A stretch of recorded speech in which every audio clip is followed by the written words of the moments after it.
Hello, everybody. I'm recording this quick video to walk you through what to expect during this week and also to explain a little bit about the bibliography assignment that you'll be starting this week. So, you have something to do every day during this week. The focus will be language ideologies, language power, pedagogies, and you will also start a personal research project, but it's a smaller scale research that you're not writing an actual research paper or a lit review, but you're kind of starting on a bibliography that can in the future turn to a paper. So I will be talking about, first of all, what to expect for this week, and then a little bit about how to find your, um, how to find a bibliography template that you have to use, and how to complete the assignment that you're required to do. So first of all, hopefully by this time you have got my email and you're watching this video and carefully taking notes. If you have any questions, let me know. But make sure that you're going over a PowerPoint that I have for week 2. This is just a little bit of overview just to get you started on what you're reading. So please take a look at the PowerPoint that I have for you. If you want to see it in a full screen, you can click on the lecture handout and then go to the present, and that would let you see my PowerPoint in a larger scale.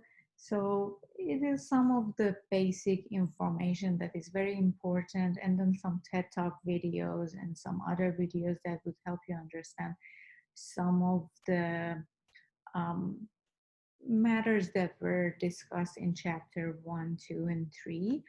Um, I want to tell you that I haven't included everything within these presentations because I want to hear what you have to say after reading chapter 1, 2, and 3. And then at the end of the week, you will also get another overview from me, which kind of summarizes the 3 chapters. And if something that is very important was not covered in your discussion, I like to also address those towards the end of the week before you take your weekly test. So this week is very important because this is a week that you're kind of following in a structure that you should be expecting throughout the rest of the semester. So every Monday, you are posting an initial discussion post um, on that week discussion. So this week, your discussion post will be over the week 2 reading, which is chapter 1 to 3. So if you go to the week 2 discussion, you can go to week 2 and then add a post. And what you need to do is to use the guidelines and rubrics. So you're going to create the initial post. You can go ahead and copy this part, which explain what your initial post need to include. And then you can paste that in your discussion and then make sure that you're replacing this with the information that you need to provide. Now, later you need to do some follow-up. So on Monday, you do the initial post. You have to make sure that you're including an insight. Now, you're reading 2 or 3 chapters of a book, so you have to be very selective of what you're going to pick as an insight to share. Um, I would hope that you pick something more of something from what you have read rather than just focusing on what I have shared in the PowerPoint for you. And that's why I'm a little hesitant to share too much in the PowerPoint that I share at the beginning of the week. So make sure that it is something that is more of your own understanding of the text, because it's always very helpful to have those different insights. Then make sure that you are including at least, so you're including 3 to 5. So you have to be very selective, but also make sure that you're including at least 3 or maximum of 5 different insights. I know in 3 chapters, you may have more than 5 insights that you may want to include, but to be concise. We want to make sure that we limit that to 5 so that it's easy for your classmates to review and respond to that. So you want to write at least 3 insights from the 3 different chapters you have read. It's great if you write those in 3 different paragraphs. And also, it's great always if you can add a title to each insight. Then you want to write your specialized vocabulary, and that is 3 to 5 terms with the definition. It can be a paraphrase that you're defining it based on what you have read or research, or you can also include a direct quotation from the text, but make sure that you're citing that as an APA citation when you're putting that direct quotation. You are at this point required to follow the APA format. So whether you're paraphrasing or you're using direct quotation, make sure you're checking Al Purdue for in-text citation and reference citation, and you're using APA citation for all of your discussion posts. So your first part, the initial post, the beginning of it should be at least 3 paragraphs talking about the different insights from the different chapters you've read, at least 3 insights. Then you need to have at least 3 or up to 5 specialized terms that you've learned through the reading. And then I'd like to hear some of the application points. So after you read the chapter 1 to 3, was there anything that you can foresee, any of the information, anything that you read that you can foresee that you would be applying it as a teacher, as a language learner, or even in the future praxis? What are some of the things that you can see that this information can be useful at? So the application doesn't have to be about all the 3 different insights that you wrote, but it is up to you. What are some of the things that you would like to address that you've learned from the different chapters that you've read that you will apply in teaching ESL or ELL?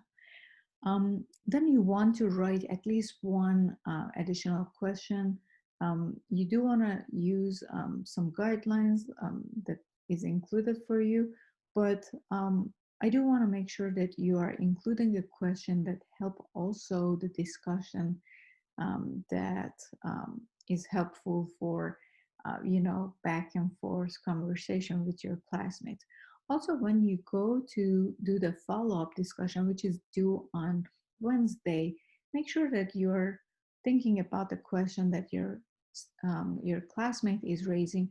Make sure when you're putting a question, it is clear, it is relevant to the chapters that you've read. And also when you're responding to the classmates post as a comment, make sure that you're addressing the question they have asked, and you're also adding some possible in-text citation from the reading that would add to what your classmate has shared. And then you want to do one final reflection, which is 1 to 2 paragraph reflection of overall review of the classmates, what you've learned, what are some of the new things that you've gained through the discussion and reading this week. I do have a discussion rubric here. So please make sure that you're looking at what is expected and how the discussion is going to be graded. Make sure that you're following the in-text citation rules and reference citation rules, because those are very important as a professional to make sure that you're including them in the discussion post. I do have a range of 200 to 500 words here.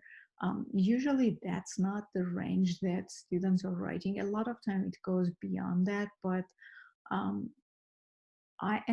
if you have had a class with me, you know that I'm not picky about the number of the words, but I do hope to see meaningful conversations and discussions. So I'm hoping that you're focusing on that. And this is just a minimum, and so you don't have to limit yourself to those numbers that you see. Making sure that you're sticking with what you've read and the initial post and the comments that you're providing is a reflection of what you have done and what you've read. That would be very helpful to make sure that we're not getting distracted from the topic that we're discussing in this week. So once you have that in mind, you can go to the week 2 discussion and create a post. And then after you add your initial post, you just will be doing the um, comments on a classmate's um, post, on two classmates post on Wednesday. Um, and then you also do that summary of the overall takeaway from the discussion on Friday. Sometimes students are like thinking that this summary might be just an additional step and it might be too much, but this is just 1 to 2 paragraph.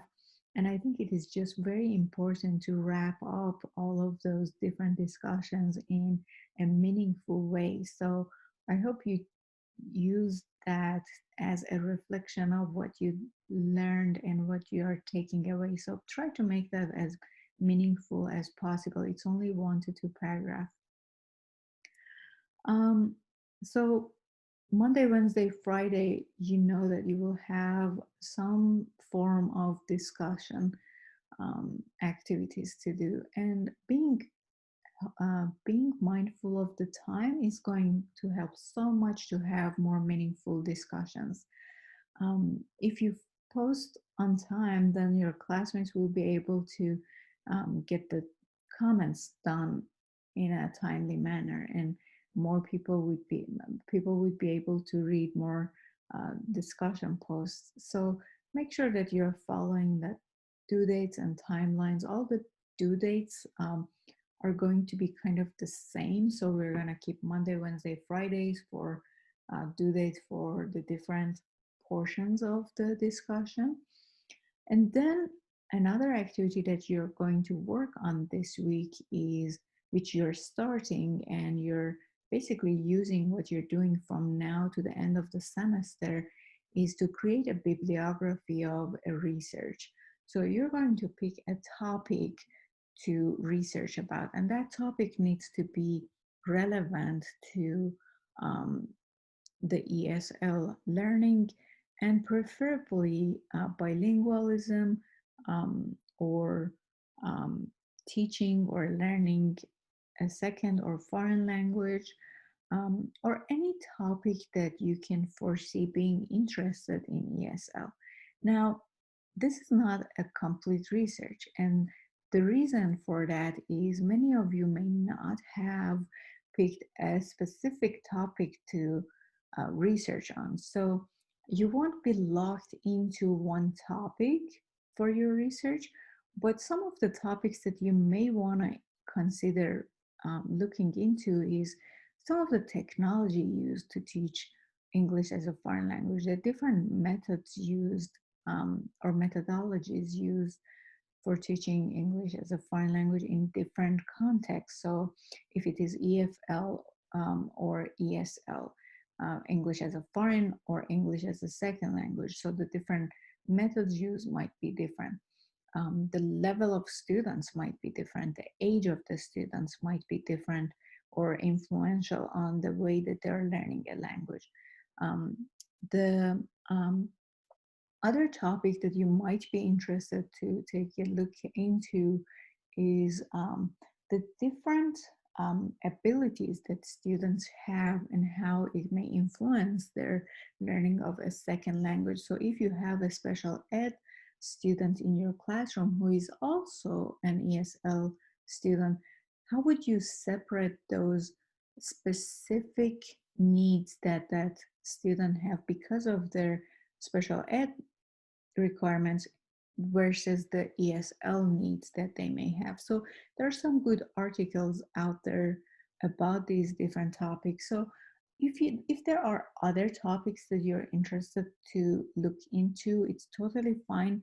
This is pretty much to help you start looking into the different articles written on teaching and learning ESL and working with students, especially in the US setting. That would be great if you can find the articles that are published in the US. just because the K through 12 system would be very different if you are planning to be teaching in the K through 12. So depending on what are some of the areas that you are interested to work on, you may be exposed to many different interesting articles. Now, when you find that article, I do have a bibliography template that I would like you to use to summarize and take away some of the information that you're gathering from the article. So what I recommend to do is to download this bibliography template on your laptop as a Microsoft Word, and with your Wordberg account, you have access to SharePoint, which is through your email. Now, you can access that by just logging into email. And when you log in, you can click on SharePoint and you can just upload that in. You can actually create a new site, or actually you can also just gonna go back. Actually, you can use Word. So let's just do this. Let's forget about SharePoint because then you don't have to create a folder. You can just create a Word document. You can just open one and you can just drag that Word document that you downloaded, the template, up here. And then you can open, after it downloads, it will open it automatically. If not, you can open it. Make sure you're renaming it to something that you can find easily when you click on Word again. And this is going to save it on the drive for you. So pretty much like Google Drive. So this is very helpful. And then I would put your own last name at the beginning.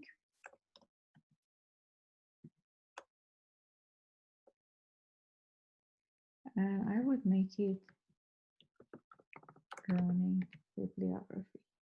And I say running bibliography because what would be very easy to do is if you rename that, and then if you go to share and maybe share that with me, either just by adding my Wordberg email address here, or just copy this link, which again, it will require the email address. So just go ahead and share this with me before you copy that.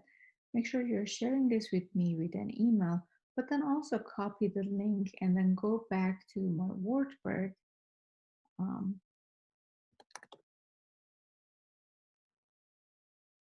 Under week 2 of your course,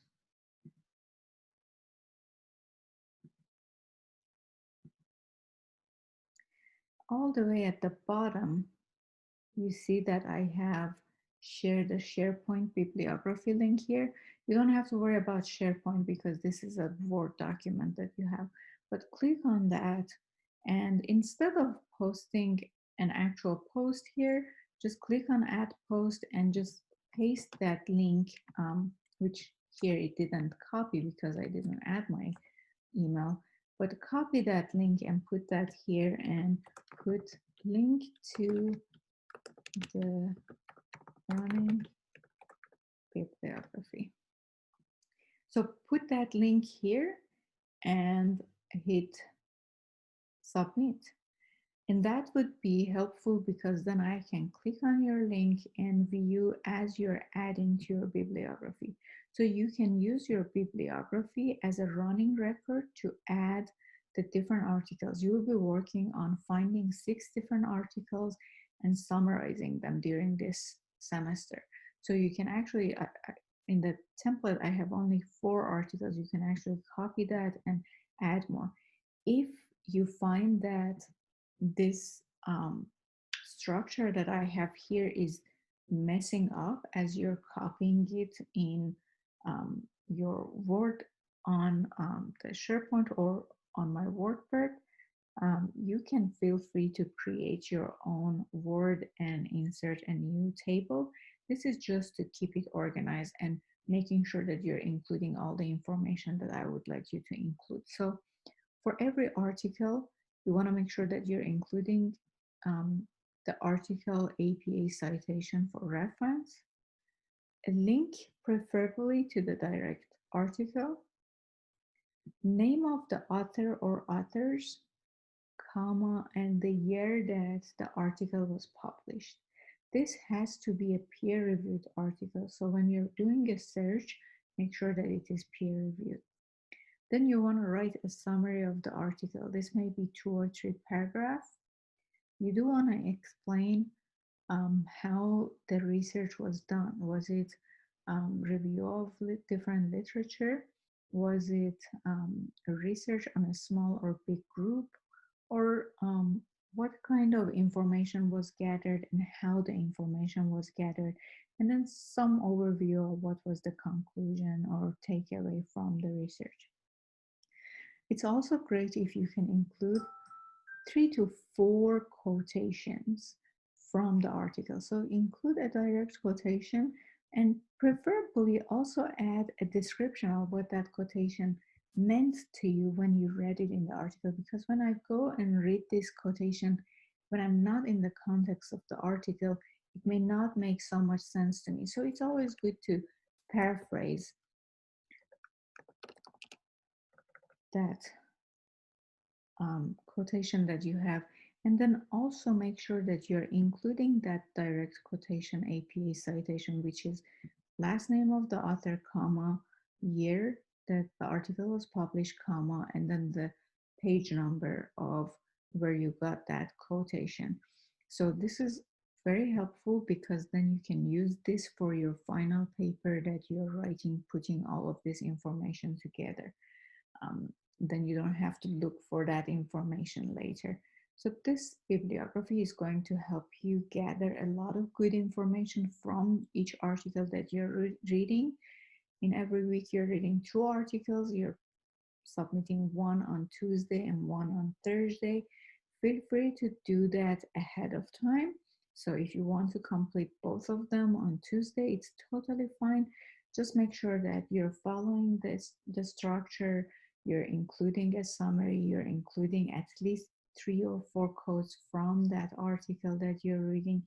And you're basically doing the same thing for every article that you read. You can keep everything in this same document that you're creating, and just keep adding to that as you're reading the different articles. Just make sure that you're including those basic informations, because then it makes it easy to go back and look at what you have gathered from each article. This is pretty much what you'll be doing. So that's where you see that in week 2, one of your 2 of your assignments are basically broken down on Tuesday, which is Tuesday, June 9, before 11:55. You're submitting the, you're reading this. Hopefully by that time you've already done this, and you're submitting your first article in the bibliography template. You're just submitting the link to me and sharing that with my work email. Also, you're doing the same thing. You're submitting your second article information on the bibliography template. So you don't have to submit that again because you have already submitted your link to my workbook. You just have to make sure that your second article is in there before 11:55 on Thursday. One last thing that you will have during this week is the chapter 1 to 3 test, which is due on Friday. That test is going to open on Friday morning at 8 a.m. and you have until 11:55 on Friday to complete that test. It is an open book test, but you have a limited time, so you should have read the book before you take the test. Otherwise, it's not easy to find the answers to those questions. But during the test, it's totally fine to use your notes and the book. So you will see this video under this week overview and assignment description. If you have any question, please reach out. I will be communicating throughout the week with you. Many of your grades are already posted, so make sure that you're checking on your grades and ask your questions. If you need to meet with me anytime, please let me know. I look forward to talking with you and having a great other week. Bye bye.